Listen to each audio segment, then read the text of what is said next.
Hello, it is Lily at Reed Ranch. I have kind of it's both a swatch test but also a blending test. This is what I did. Let me tell you about it. Now, I don't know if you can tell this or not, but these are three different types of paper. That's the main thing. The other thing is, as I said, the blending. So let me go back here. Okay, let me do this first. This is Neenah Solar White cardstock. This is just the cardstock. This isn't the super heavy duty, and let me show you. You hear that? This is insanely thin, in my opinion. It is extremely bendy, however, it's extremely smooth. So I'm giving the punch line there with the blending. It really blended very smoothly. This is coming up with the name. It's the Stamps of Life, but I'm trying to... Powdered sugar is what they call it. So it's their white cardstock. You hear the difference? Let's do this. Hear that thunk that's lower? It's much thicker. This is what I would call cardstock rather than this. This you could run through your printer.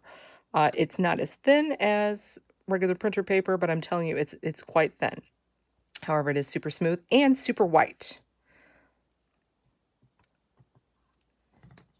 So let's actually... Don't know if you can tell the difference there, but to me, to my naked eye, this does look just a tiny bit brighter than the powdered sugar. This is Bristol board. So let's compare.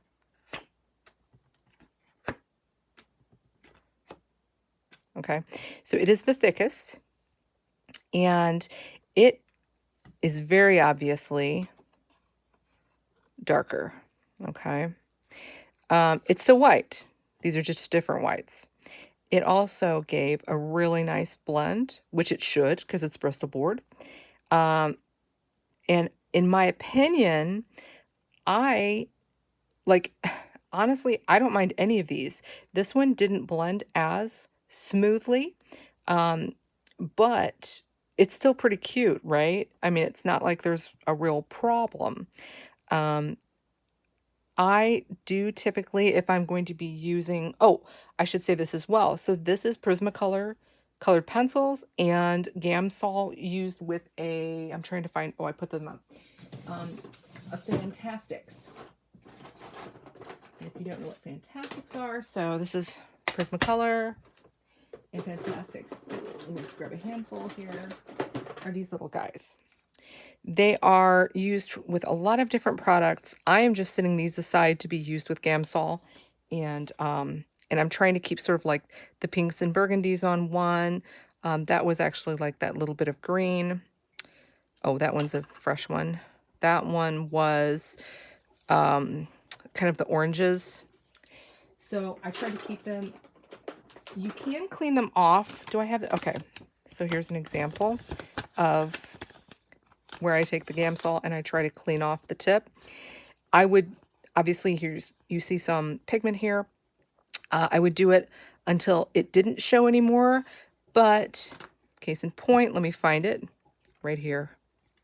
Can you see that slight bit of pink? That's whenever I learned to not mix my pink with my yellow again. So it does indeed matter. I thought that I could clean it off well enough because a lot of the time with different products, it will clean off. But again, so this is the Neenah Solar White. I think they call it premium cardstock, but in reality, it's the main thing is it's very, very smooth and it's very, very white. This is the white cardstock I use the most, which is Stamps of Life, powdered sugar. I use a lot of cardstock, mostly almost all from them, although I do sometimes use Stampin' Up. I prefer Stamps of Life by far for various media. And then this is the Bristol board, which I will always use. Sometimes I use some watercolor paper, particularly if I'm going to watercolor, or if I'm going to do like a Glimmer ink blend, I use the watercolor paper.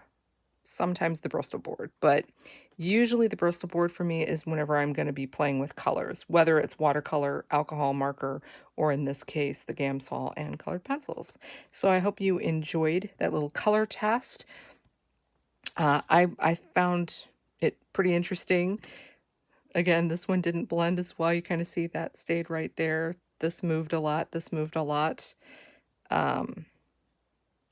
Also, just to point out for fun, sometimes it really is the pigment you're working with. So the dark red pretty much blended the same on everything. So I think that pigment just moved a lot easier for me.